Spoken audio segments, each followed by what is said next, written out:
Hello everyone, this is me Usman and you guys are watching Daily Football Madness.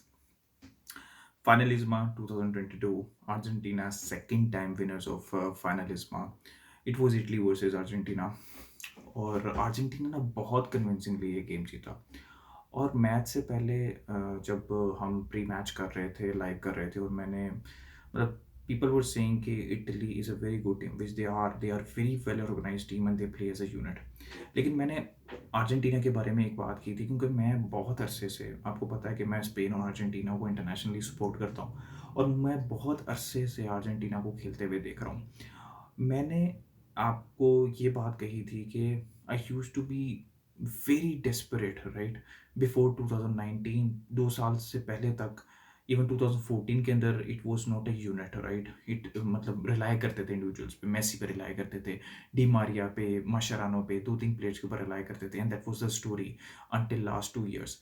लेकिन last 2 years के अंदर क्या change आया है अर्जेंटीना में, ये मैंने आपको एक्सप्लेन किया था प्री मैच में, और एग्जैक्टली वही सबसे बड़ी अच्छी एग्जांपल ये वाला मैच है, अगर आपने देखा होगा। Argentina play as a unit. They press as a unit. They don't rely on Messi. They are not giving pass to Messi all the time. जहाँ पे पास बनता है मेसी का, वहाँ पे देंगे। सिर्फ एक मैच, एक इंस्टेंस था पूरे मैच के अंदर जिसके अंदर गिडो रोड्रिगेज ने मेसी को ऐसा पास दिया जो कि मेसी का बनता नहीं था। बाकी आप थ्रू आउट द मैच देखें, कोई ऐसा पास नहीं था जो कि किसी और को बनता था और मेसी को दे दिया गया। तो ये मेसी पे रिलाई नहीं करते, लेकिन maxi at the same time Messi की मैक्सिमम यूटिलाइजेशन रख रही हैं। उसको अच्छे एरियाज के अंदर बॉल पहुंचाते हैं, उसको फाइनल थर्ड के अंदर बॉल पहुंचाते हैं, और मेसी डीप भी आता है, वो फ्री रोल में खेलता है। उसको वो पूरी लग्जरी हासिल है कि वो पूरे फ्री रोल के अंदर खेलता है। अगर मैच की बात की जाए तो फर्स्ट हाफ के अंदर I think it was a very very even match. I think it was defence versus defence. Argentina were attacking, जो इटली की हमेशा बात की जाती है एक रेजोल्यूट डिफेंस है, वो उनको गेम में रखे हुए थी। लेकिन Argentina was having a feel of the match. वो अच्छा बॉल मूव कर रहे थे, बस फाइनल थर्ड में थोड़ी सी मिस्टेक्स कर रहे थे। लेकिन मतलब क्वालिटी क्लियरली बेटर लग रही थी। क्वालिटी इसलिए बेटर लग रही थी, आई नो इटली के परस्पेक्टिव से उनके मेन प्लेयर्स मिसिंग थे, वराटी मिसिंग था, इंसीनियर मिसिंग था, और भी एक दो प्लेयर्स मिसिंग थे, but still it was a very good team under Roberto Mancini. अगर फर्स्ट हाफ की बात की जाए तो एज ए सेड कि it was defence versus defence, और आपको बहुत अच्छा डिफेंसिव डिस्प्ले देखने को मिला दोनों तरफ से। I mean Christian Romero had a great game. I mean he is one for the future. मतलब मुझे समझ नहीं लगती कि कैसे वो प्लेयर स्पर्स के पास चला गया, और वैसे कैसे को बहुत बड़े क्लब्स ने उसको उसके ऊपर उसके लिए बिड नहीं की। तो Cristian Romero had an amazing amazing game in my opinion. Otamendi, मुझे ऐसा फील होता है कि ऑटोमेंडी ऑटोमेटिक में एक गलती हमेशा रहती है, ठीक है, और वो गलती करता है। तो आप एट द सेम टाइम उसका एग्रेशन, उसका एक्सपीरियंस यूज़ कर सकते हैं, लेकिन for the long term I think Argentina को सोचना पड़ेगा मे बी लिसांड्रो मार्टिनेज, क्योंकि मुझे ऐसा लगता है कि गलती कम करेगा वो ऑटोमेंडी से। बट ऑब्वियसली इस मैच के अंदर ऑटोमेंडी नहीं खेलना था बिकॉज ऑफ द एक्सपीरियंस। वो पिछले 2 साल से वो बहुत अच्छा खेल रहा है। या डिपॉल, आप मैं जितने भी मेसी हिटर्स थे ना इस सीज़न, और बहुत से लोग जो एक्सपर्ट्स थे वो ये कहते थे कि यार मेसी बार्सिलोना में काम नहीं कर सकता, Messi can not work at at Barcelona, क्योंकि बारसा तो गीगन प्रेसिंग की मास्टर बन चुकी हुई है और मेसी तो प्रेस करता ही नहीं है। गैस मैं आपको एक बात बता दूं, it does not depend on the player, it depends on the system, it depends on the manager.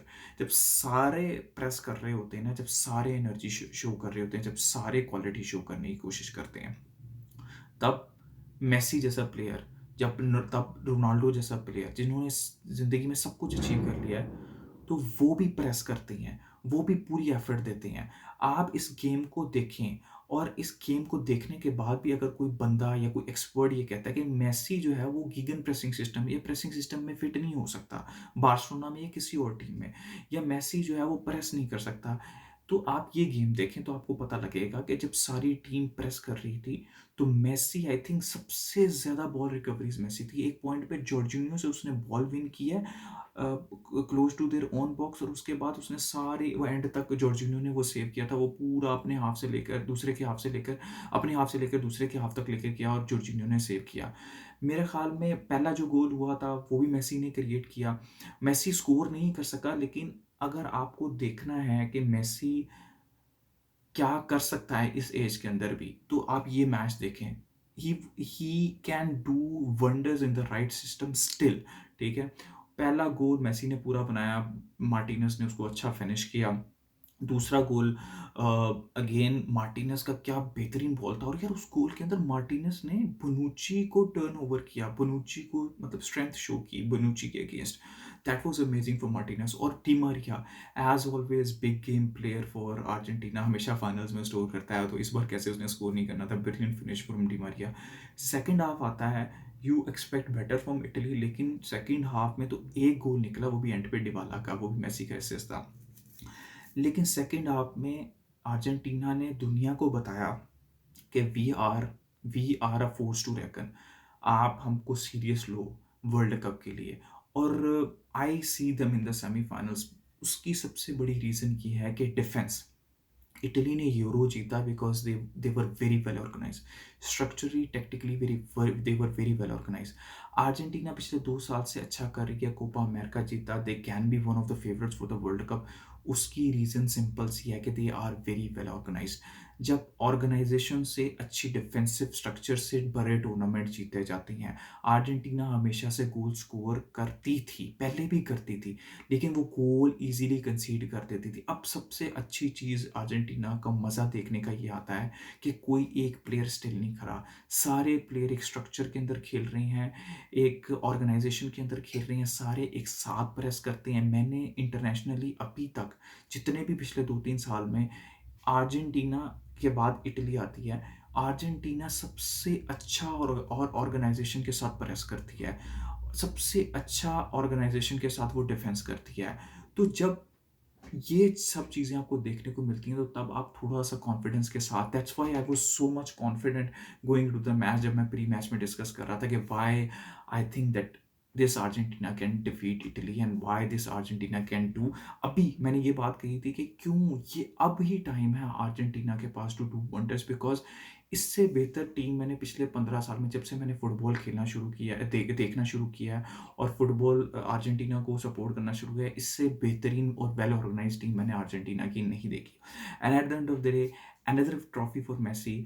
और अगेन इट्स अ प्रूव के सही ऑर्गेनाइजेशन में, सही सिस्टम में रोनाल्डो मेसी इस एज के अंदर भी परफॉर्म कर सकते हैं और बहुत अच्छा खेल सकते हैं और world class perform. I think Messi को 8-9 शॉट्स थे, I mean he was very unlucky.